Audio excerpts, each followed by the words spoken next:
India, they said, एक बंदे को मिलेंगे. You will meet somebody by name Sujay Raval. I didn't know who he was, but since I've been in India for 7 years, he has been such a huge inspiration to me. There are two things that stand out. When I used to speak to Noel Clark, we used to operate for 8 to 9 hours. So I would read about vague things and make sure that I knew something that he would know. Then you start discussing and you realize actually he knew more than what you have read yesterday. And then the second thing is the excitement that you see in their faces whenever they see anything new. I see both of them whenever I talk to sir about anything, inspiring us and continuing to inspire us. Thank you very much. Dr. Anita Patel Madam, on this special occasion to deliver the prestigious Dr. Revati Ramachandran oration. We are very fortunate to have Madam here. She needs no introduction as she is known well to all of us pan-India as well as globally, and she has a vast and rich academic profile which the list is quite never-ending, and I'm going to read out a few of them. Dr. Anita Patel Madam, MCH Urology. She is a consultant urologist in Mumbai. She did her schooling from Balmohan Vidya Mandir, Mumbai, 1984, MS General Surgery in 1989, both from Lokmanya Tilak Municipal Medical College, Sion, Mumbai. Urology from KEM Hospital, Mumbai. She qualified with FRCS Urology in 1997. Consultant Associate Professor of Urology at KEM Hospital, Mumbai from October 2017 to 2019 to 21. She was invited as the faculty for postgraduate training course, and she was also the external examiner of the Congress of Endourology and Asian Congress in Urology. She holds membership in various prominent urological associations, Mumbai Urology Society, West Zone USI, the chair Public Education and Awareness Committee of FFUS. She has been on the advisory board of various pharma companies, and she is on the National Guidelines Committee for Urinary Incontinence by the USI in 2018. She has co-authored and authored various chapters on lower take-up urology as a subspecialty, and in fact, ever since the WOU wing of USI was founded, she has encouraged and motivated a lot of young female urologists to perform a live operative workshop in this year 2024 May at KEM Hospital, Mumbai. Besides this, thank you so much, Saundarya. You just disappeared to the back seat, but thank you so much for the kind introduction. I wish to thank the organizers for asking me to deliver this very prestigious oration. I never had the good fortune of meeting Dr. Revati in person, but once I went through her biodata, I realized that what an extraordinary career she had and what an impact she must have left on her colleagues and junior students alike. Born in 1949, did her MCH and DNB Urology from Osmania University in 1982, and she was the first woman to have that qualification from the same university.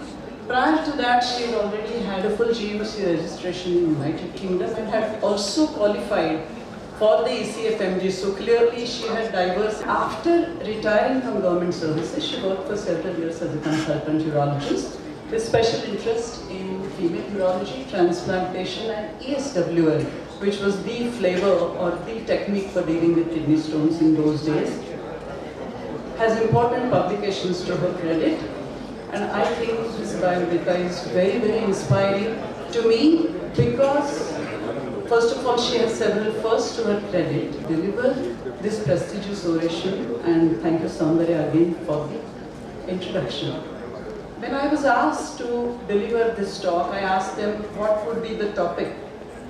And I was told that no, you could talk about your life sketch. And I said, well, there hasn't been a lot happening for me to talk about the life sketch. However, there is something very close to my heart. And I do believe that this is something which is going to give you something to think about when you go back home today. The seed of this topic was actually sown in my head by none other than Dr. Lakshmi Prabhu. He is no more. But I must admit he was responsible for pushing me to think about the role of women in urology. A lot of things I used to take for granted. till he asked me to talk about it in USI. And some of these slides from this talk would be a repetition of a talk that I gave in USI in 2023. So I would be talking about women urologists and work-life balance. Is it a tightrope walk? She has diverse interests. She's currently now in Amsterdam, and she's very good with charcoal sketch. So I thought, why not use what she has drawn?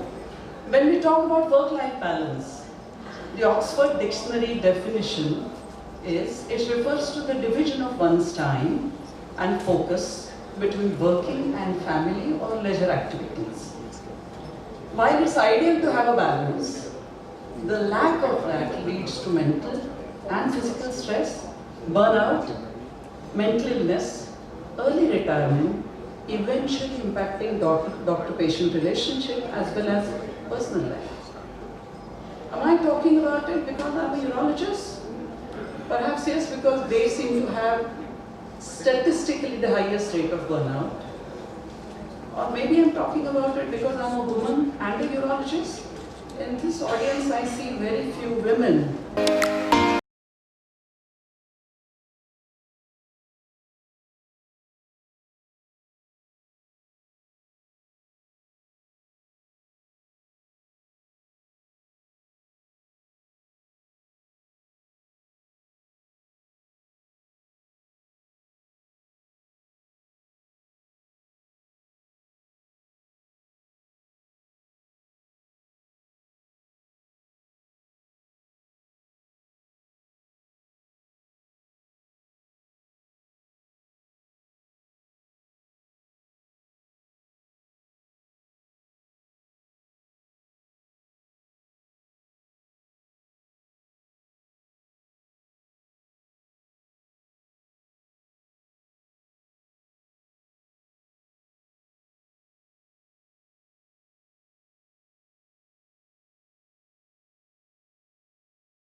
Sensible in requesting in these tests. So we should know the level of HLA sensitization. We should first determine by panel reactive antibodies test.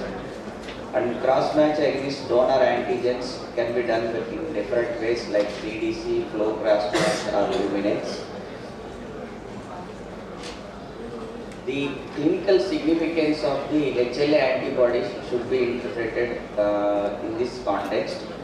The IgG antibodies evoke sensitization response, whereas IgM antibodies may not elicit true anti-HLA response. So we are much concerned with this IgG antibodies. While the basic thing is that the T cells express only HLA class 1 antigens, the B lymphocytes, they express both HLA class 1 and class 2 antigens. So class 1 antibodies manifesting on both T and B cells, if they are positive, it is clinically significant sensitization. So we should determine about class 1 antibodies, class 1 HLA antibodies are significant, they denote the significant sensitization. And regarding class 2 antibodies, the complement fixing antibodies, they activate the complement cascade leading to cytotoxicity and are considered with the transplant. If CDC is positive or flow site cross match, we will do the flow cross match. If it is also positive, then we have to do the advanced Luminex single antigen. Commissioner said there are certain antigens which are very important, or I can say very immunogenic. They can elicit antibodies in the recipient. We have class 1 A, B, C, whereas only certain cells will have class 2 antigens. What are they? They are the antigen presenting cells. Let them be dendritic cells, let them be macrophages or B cells. So this basic understanding we should have before we interpret any result. Again, to reiterate, all nucleated cells will have class 1 antigens. Only certain cells like macrophages, B lymphocytes and dendritic cells will have class 2 antigens. Now next we will do. So as already previous Rakshakan has said, there are certain different types of tests. CDC is called complement dependent cytotoxicity. Second is flow cytometry. Third, more advanced is Luminex. So what are these tests? How do we interpret them? I hope I'm okay so far. I'm clear so far. So let's go to some examples. These are these are the details of HLA typing of recipient and donor. So how do we interpret this report? Again, they have done A, B, C. They have not done C. So class 1 or AB, DR, DP, DQ or class 2 antigens. So you can see the recipient typing and donor typing. A is mismatch. There is no match. So then they did a cross match, CDC cross match. So what do they do in CDC cross match? They take recipient serum, which may or may not contain antibodies, and they take donor cells, mix them, and put CDC. I can call it a crude one. Flow cytometry is a little more sensitive. Luminex is very highly sensitive because you can detect antibody to each antigen. So each antigen can be put on the bead, and we can check whether the recipient has got antibody to each antigen. That's called Luminex. So how do we interpret it? The T cell cross match is negative, B cell cross match is negative, means as I told you, these HLA antigens, class 1 antigens are present on all nucleated cells. So if T cell both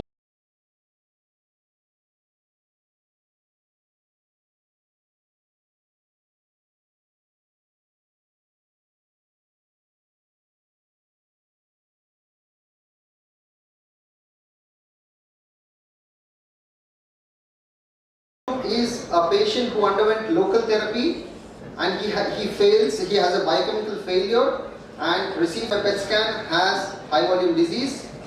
And the fourth and final scenario is the gentleman who received local treatment and again fails and receives treatment for the same and now has a rising PSA with PSMA PET showing just a solid. These four belong to four different subgroups.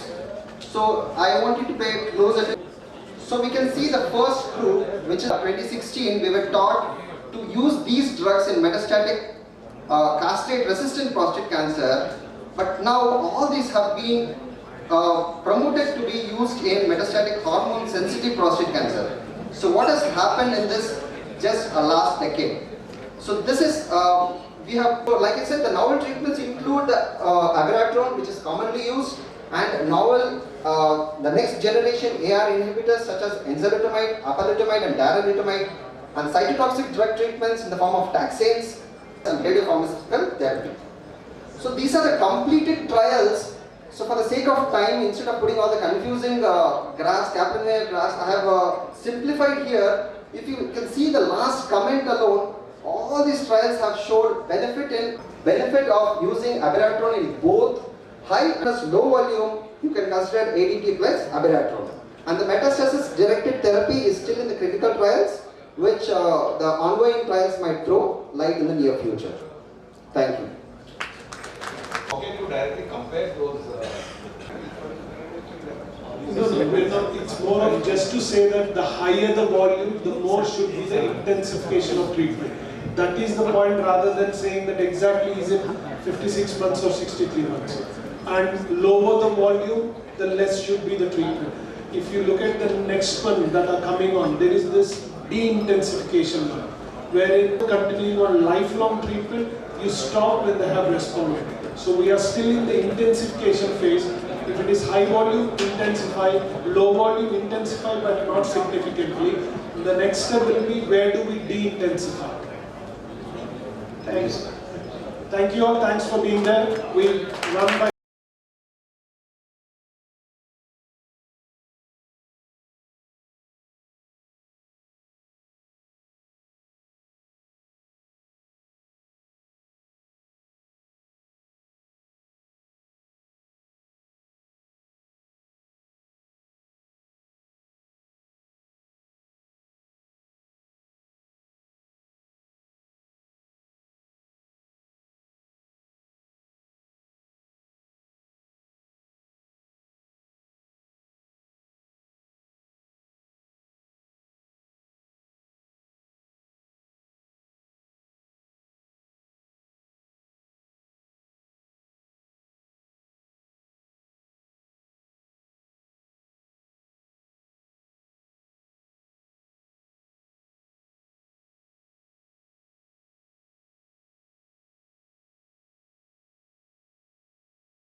to this prestigious 36th annual conference of Sogas, AP and TIP Conferences.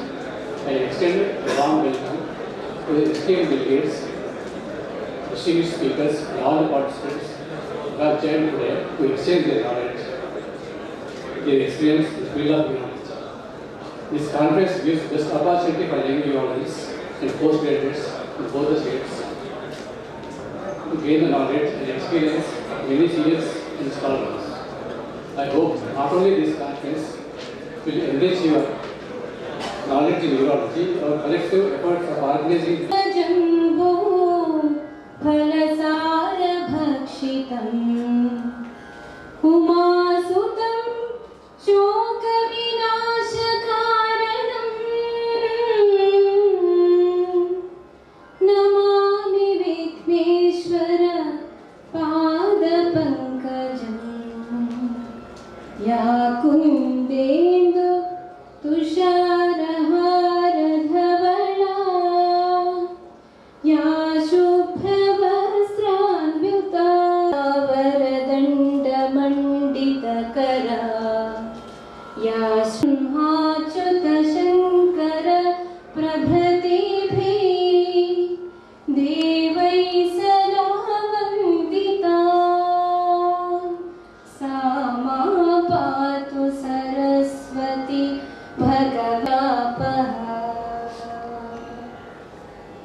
Ravendra, Chandramohan, Dr. Anand. So it gives me immense pleasure to attend this conference as the president of SOGAS. At the outset, I welcome you all for this 36th annual conference conducted by the Nizamabad Geological Association in Nizamabad. So the organizing country, they have taken an utmost care to conduct this conference in a successful manner. We have seen all the arrangements, how they made. There was a flawless arrangement.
ఈరోజు కృష్ణా హోటల్లో ఆంధ్రప్రదేశ్ తెలంగాణ రెండు రాష్ట్రాలకు సంబంధించి యూరాలజిస్టులను దాదాపుగా 400 మంది కాన్ఫరెన్స్లో పాల్గొనడం జరిగింది. ఈ కాన్ఫరెన్స్లో laparoscopy, robotic urology, laser urology, తర్వాత చిన్నపిల్లలకు సంబంధించి చాలా విషయాల గురించి విపులంగా చర్చించడం జరిగింది. ఈ చర్చలో ఈ ఏదైతే సదుపాయాలుగా వీటన్నిటిని ఏ విధంగా హైదరాబాద్ లాంటి పెద్ద నగరాలతో పాటు చిన్న గ్రామాల్లో కూడా, చిన్న సిటీల్లో కూడా ఏ విధంగా మనం అందుబాటులోకి తేవచ్చు అనే విషయాల గురించి చాలా విపులంగా చర్చించడం జరిగింది.